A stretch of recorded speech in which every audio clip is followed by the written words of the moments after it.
In front of me is REALME Narzo 35G, and let me show you how to activate or deactivate keypad sounds on this device.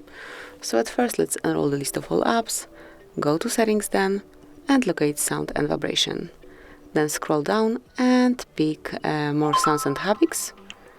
And here you will notice dial pad tone. So once it is unmarked, it will be muted, and as only the indicator is fulfilled with color, you will hear dial pad tones. So just let me show you how it works.